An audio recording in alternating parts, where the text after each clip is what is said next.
Hey everybody, Sharon here from VidGamiac.com. Here we are today back in the Binding of Kin update for Dead by Daylight, going for the Adept Twins achievement. This is to get a merciless killer rating as the twins. This one's going to be done from the killer side. You are going to need the twins for this, so make sure you grab them from the DLC pack or from the in-game store. You also need to make sure you get them to a minimum of level 10 in order to open up 3 free perk slots. The perks that you want to run and only run are going to be Hoarder. Then you're going to want Oppression, and then finally for your third, you're going to run Coup de Grace. Make sure you leave the fourth perk slot empty if you have that available to you, and then do whatever you want for add-ons or offerings. Get into the game, and it's time to try to go for the Merciless Killer using this build. So, unfortunately, the twins are going to be one of the worst killers you can use, so I recommend avoiding their special ability altogether and just sticking to your Dead by Daylight fundamentals for this one. So, hands off the left trigger button to use Victor. He is going to be very clunky to use and will probably slow you down with this one. So, that being said, hopefully you have some pretty good Dead by Daylight fundamentals you can fall back on to make up for the twins' shortcoming. So just stick to your normal attack, and then hopefully you should be able to get enough hits, downs, and hooks in to get that Merciless Killer rating.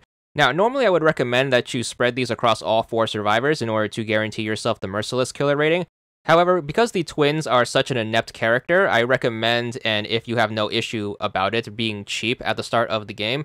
So try to pick 1 or 2 survivors that you want to focus your attention on and try to eliminate them from the game as quickly as possible. The reason for that is the fewer survivors you have to deal with later on in the game, the easier the game is going to be. So make sure you do keep that in mind. Thankfully, you are able to take advantage of the twins' perks. They're going to be okay. The first one is going to be pretty useful, which is going to basically allow you to damage a random 3 generators if you kick a single generator. This should give you some basic map control, especially if the survivors are going to be far away from you on the map.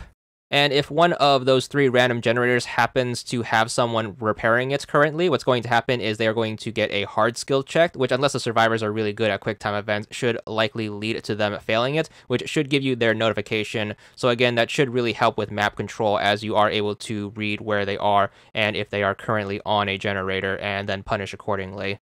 As for the twins' other useful perk, it's basically going to give you an extended lunge attack every time a generator is completed.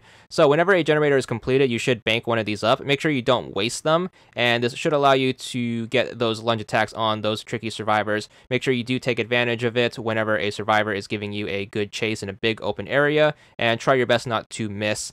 Thankfully, these 2 perks are going to allow the twins to be very effective in the late game. Once you are down to 1 or 2 generators, because there aren't going to be a ton of generators on the map, as long as you stay persistent in kicking any active generators, you should affect almost all of the generators currently on the map.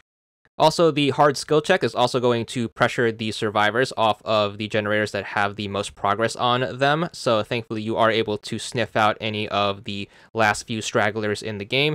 Make sure you are quick in cutting them off as they're getting off of the generators, and if you were wise about not wasting your extended lunge attacks, you can use them to punish anyone accordingly, and then hopefully you should be able to take out any of the remaining survivors.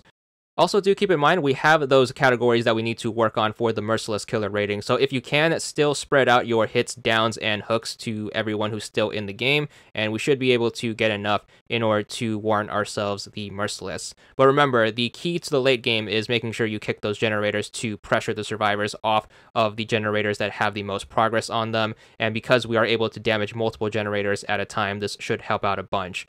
So hopefully you have a good foundation in Dead by Daylight fundamentals to have a strong use for these perks, as again, the special ability of the twins isn't going to be super useful. And then using these, you should be able to hopefully do well in those killer categories. And then once you manage to do so, you should be good for the Merciless Killer rating.